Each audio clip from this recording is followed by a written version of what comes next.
Here are today's headlines. The Department of Justice forms a new panel to investigate the illegal drug allegations against suspected drug lord Peter Lim and others. The Presidential Electoral Tribunal announces the reset of the recount for the vice presidential elections on April 2. President Rodrigo Duterte cites unfair treatment as the reason for the country's withdrawal from the International Criminal Court Treaty. And authorities arrest two swindlers posing as relatives of President Duterte and Malacanang officials. Good day. I'm Pia Rosas Morato. Welcome to the PNA Newsroom.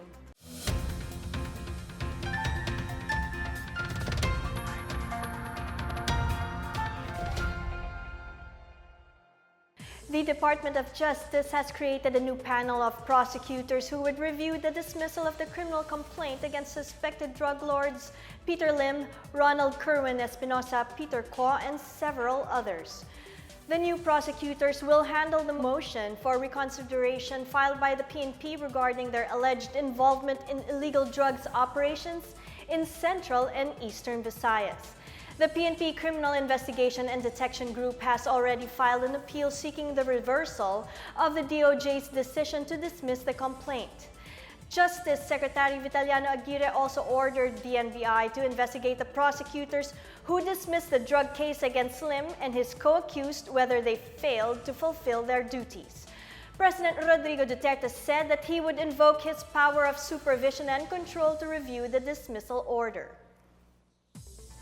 The CIDG is starting over from scratch as it revises the charges to be filed against Peter Lim and other suspected big-time drug lords. Justice Secretary Vitaliano Aguirre earlier ordered the creation of a new prosecution panel following the dismissal of charges against Lim, Peter Ko, Kerwin Espinosa, and others. CIDG Director Ruel Obusan said they will make sure to strengthen their case against the drug personalities. Aside from new evidence, the prosecution hopes to use Espinosa's admission before the Senate of his involvement in drugs. They will also look into other possible cases that may be filed against them, such as financial crimes. The CIDG will also use its new subpoena powers to get new witnesses that will strengthen their case. Obusan says they will wait for the implementing guidelines for the use of the subpoena powers. The Supreme Court rescheduled the recount of votes on the electoral protest filed by former Senator Bongbong Marcos against Vice President Leni Robredo on April 2.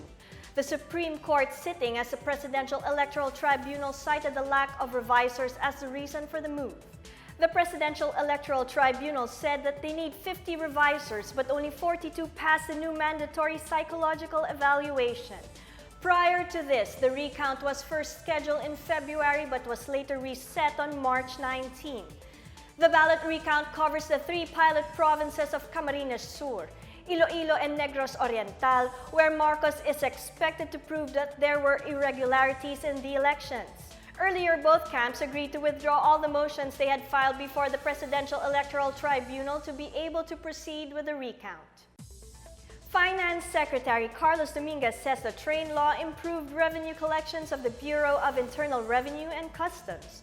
The BIR and the BOC posted double-digit increases in revenue collections in the first 2 months of 2018 as a result of the tax reform for acceleration and inclusion or train law. Finance Secretary Carlos Dominguez III said, collections by the BIR rose 10.8% year-on-year as of end of February this year to 280.6 billion pesos from last year, 253.3 billion. Collections by the BOC went up 26.5% from 66.8 billion to 85.63 billion pesos. The first package of train cut workers' income tax rates but increased excise taxes on fuel and sugar-sweetened beverages, among others, to address the impact of personal income tax rate cut on state revenues. About 30% of the revenues to be generated by train will be allocated for social protection programs, while 70% will be used for the infrastructure program. Dominguez said these reforms are expected to sustain the domestic economy's growth and ensure that it remains among the fastest-growing economies in Asia. Reforms in the ease of doing business should also encourage more investors to set up their businesses in the country. The United States government, through the U.S. Agency for International Development, or USAID, is offering assistance worth 100 million pesos to boost food security in Marawi City and surrounding areas. USAID is partnering with the World Food Program to provide 1.8 million kilograms of rice to families displaced by the conflict. The assistance brings the total U.S. government contribution to the Marawi humanitarian response to about 1.2 billion pesos. U.S. Ambassador Sung Kim said Washington continues to stand by the Filipino people as a friend, partner, and ally. USAID is America's lead agency for international development and disaster assistance. The U.S. government has been a key partner with the Philippine government in the recovery, stabilization, and rehabilitation of Marawi and nearby areas. Still to come, President Duterte cites unfair treatment as the reason for the country's withdrawal from the International Criminal Court Treaty.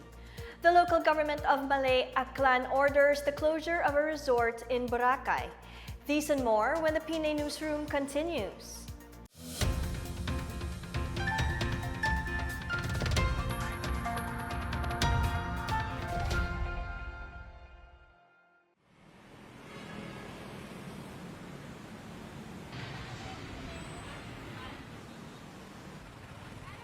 Lunes ulit. Hindi pwedeng malate. Maagang gigising. Mag-aabang ng jeep. Sana hindi na ako makikipag-agawan. May maayos na sakayan at babaan sa lahat ng lugar. Sana pagdating sa trabaho, presko pa rin, di ba? Saka hindi mausok sa daan. At sana, bago at ligtas, hindi kakarag-karag ang aking sasakyan. Lunes na naman. Lunes na naman. Balikhanap buhay. Balikhanap buhay. Maagang bibiyahe. Maagang mabiyahe. Kakayot buong araw. Kakayod buong araw. Sana lumuwag naman ang mga kalsada. Huwag naman ang mga kalsada. Sana lahat ng driver at pasahero mayroong disiplina. Sana, balang araw, mas tiyak ang kita at may mga insentibo. O kaya kahit sana, hindi ko na iniintindi yung panuklear. Nakatutok na lang ako sa pagmamaneho. Sana ako sa pagmamaneho. Sana may group discounts para sa aming mga operator. Para lumaki yung kita. Kung lahat kaya ng bumabiyahe, magkaisa. Hindot na kita kung maglunes na mong kontro. Ang sarap sigurong maging Lunes ulit. Ang sarap mamasada ng paulit-ulit. May makakahati ako sa mga gastusin Maintenance, gasolina, pyesa. para mas lumaki pa ang kita.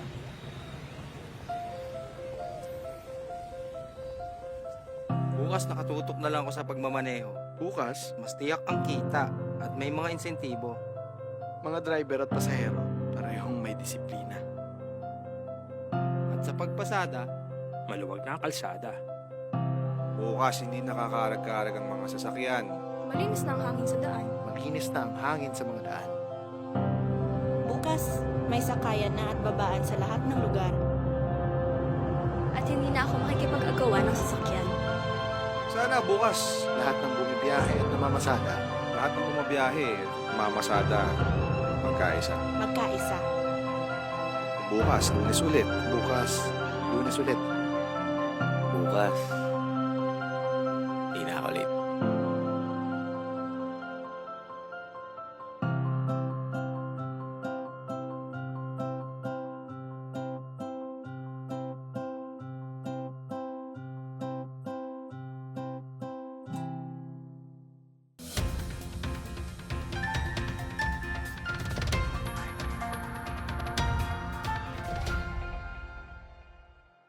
President Duterte announced that the Philippines is withdrawing from the treaty that recognizes the International Criminal Court.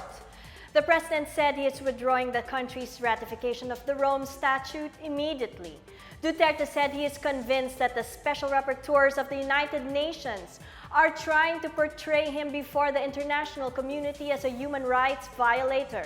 He said the announcement of the ICC's preliminary examination gave the impression that he will be charged with serious crimes, which is against due process and presumption of innocence. He also criticized the biased comments of UN Special Rapporteur Agnes Calamard and UN High Commissioner on Human Rights Zeid Rad Al Hussein against the government's efforts. Duterte earlier said he is ready to face the ICC and prove that the government's war on drugs is not a crime against humanity, as alleged by his critics. The Catholic Bishops' Conference of the Philippines urged proponents of the divorce bill to further discuss pros and cons of the bill as it remains pending before Congress. CBCP President Archbishop Romulo Valles asked lawmakers to consult their constituents or experts on the implications of divorce on families and the Filipino society as a whole. Valles said that while no relationship is perfect, legislators must look at the social costs that go with an easy recourse to breaking up a marriage. He said even couples endure and pass through challenges that eventually make their marriages successful. The Davao Archbishop also said they are standing firm on their advocacy as Catholics against divorce. Last month, the House of Representatives Committee on Population and Family Relations approved a bill that seeks to introduce divorce and the dissolution of marriage in the country. The Philippine Economic Zone Authority is planning a new type of economic zone that will develop human resources and strengthen links between industries and the academe.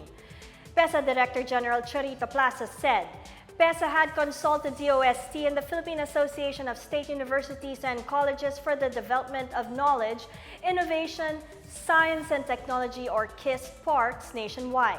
Plaza said PESA wants KIST parks in every region to provide training or manpower needs for industries. PESA Deputy Director General Theo Panga also said the KIST parks would create more value adding for the country's higher education institutions. He said KIST parks may host more activities where locators can offer services and products that may cater to both export and domestic markets. Institutions with high academic standards and research facilities will also benefit from the KIST parks. The parks would be patterned after international models such as Bipolis of Singapore, Science and Technology Parks of Korea, and Education City of Qatar. The local government unit of Malay Clan ordered the closure of the Boracay West Cove for operating without a business and other permits. The closure order signed by Mayor Ceciron Kawaling was served Wednesday morning.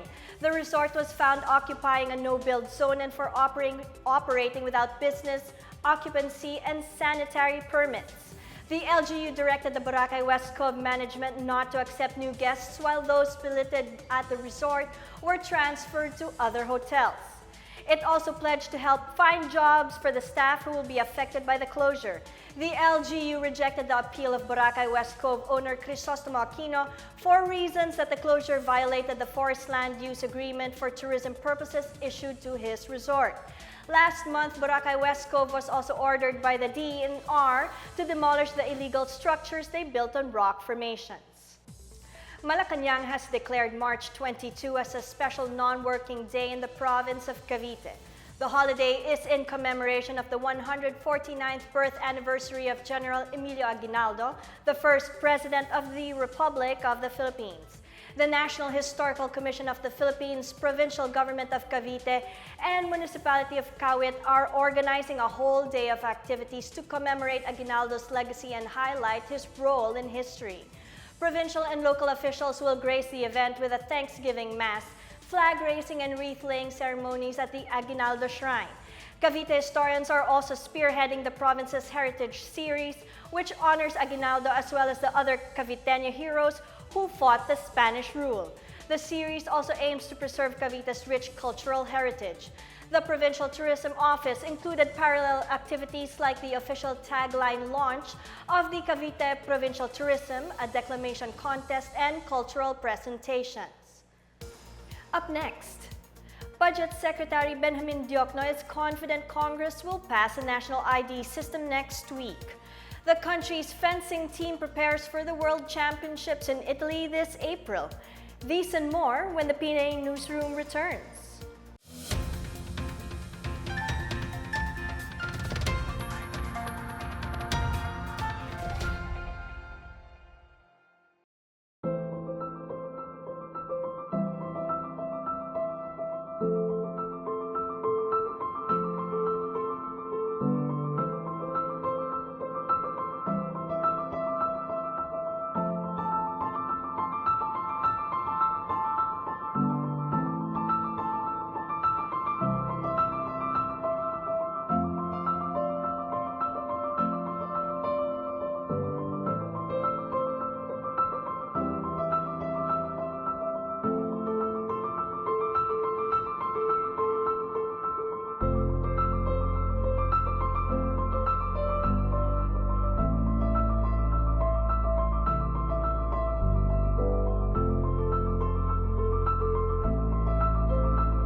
Budget Secretary Benjamin Diokno hopes Congress will pass a proposed national identification system into law as early as next week. Diokno said lawmakers from both houses of Congress have already given their support on the measure. He said the Duterte administration wants to adopt the Indian Model National ID system, which was implemented in 3 years. Recipients of the government's cash transfer program would be the initial beneficiaries of the proposed ID system. It will lessen the need for at least 33 sectoral IDs currently being issued by various government agencies. The ID would use biometrics using scans of all 10 fingers as well as the irises and has higher ranking than the existing unified multipurpose ID. Diokno said this system would also address corruption and misrepresentation, among others. 2 men were arrested in separate incidents for extorting money by claiming to be relatives of President Duterte and posing as Malacanang officials. 63-year-old Henry Halaghay was arrested by the CIDG and Army operatives last March 6 in Rodriguez, Rizal. Halaghay, along with his 2 accomplices, reportedly introduced themselves as officials from the Office of the President and Philippine Army. They demanded grease money for the speedy processing of bids for projects. Meanwhile, authorities arrested Jose Matias, 57 years old, during an entrapment operation in San Pablo City, Laguna, for posing as a lawyer and a relative of the president. The victim was recruited by Matias sometime in May 2017 to become a barangay captain of Paginay, Balagtas, Bulacan, in exchange for a large sum of money. 11 athletes will compete in the Junior and Cadets World Fencing Championships in Italy next month. The team is led by Southeast Asian Games silver medalist Samantha Kyle Katantan and bronze medalist Maxine Isabel Esteban. The team has already bagged the bronze medal in the Asian Junior and Cadet Fencing Championships in Dubai, United Arab Emirates. Over 1,000 athletes from 120 countries are joining the World Championships on April 1 to 9 at the Cattolica Canter in Verona, Italy. Head coach Rolando Canlas said, "The tournament in Italy is part of the national team's long-term program and preparation for the Asian Games this August and the 2020 Tokyo Olympics. The Verona tournament will also serve as qualifiers for the Youth Olympic Games in Argentina this October. Meanwhile, the athletes will also join the Asian Championships in Thailand in June and the World Fencing Championships in China in July."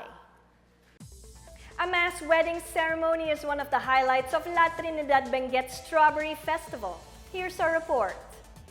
29 couples exchanged marriage vows in La Trinidad Benguet as one of the highlights of the town's 37th Strawberry Festival. The mass wedding ceremony was officiated by Mayor Romeo Salda in recognition of the town's main product, the strawberry, regarded in the Roman Empire as the fruit of love because of its heart-shaped and vivid red color. The local government prepared a big strawberry cake designed with a strawberry fruit on top and gave a toast with strawberry wine, while photos of the newlyweds were taken for posterity. Prior to the mass wedding, a number of strawberry farmers took time off from their usual chores in the farms to join in the biggest and sweetest strawberry competition. Efren Aquelio, 25, of Barangay Poblacion Central, bagged the top prize as his berries weighed 365 grams. For the sweetest strawberry competition, farmer Danny Butilen emerged as the champion, recording a 9.76% sweetness. Senior agriculturist Nida Organo commended the farmers for their continuous participation, saying there is no strawberry festival without the strawberry farmers. For the PNA Newsroom, I'm Janice Cave. Let's now check out the weather forecast for Metro Manila and the rest of the country.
Let's take another look at today's headlines. The Department of Justice forms a new panel to investigate the illegal drug allegations against suspected drug lord Peter Lim and others.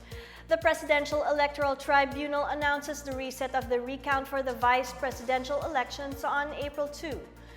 President Duterte cites unfair treatment as a reason for the country's withdrawal from the International Criminal Court Treaty. And authorities arrest 2 swindlers posing as relatives of President Duterte and Malacanang officials. Thank you for watching another edition of the PNA Newsroom. To check out these and other stories, visit the PNA website or follow the Philippine News Agency on Facebook and Twitter. For more stories about the government and how it serves the Filipinos, look for these hashtags in all of our social media platforms and websites. And that's your daily dose of the hottest news and the latest information that you need to know from the PNA Newsroom. I'm Pia Rosas Morato. Good day.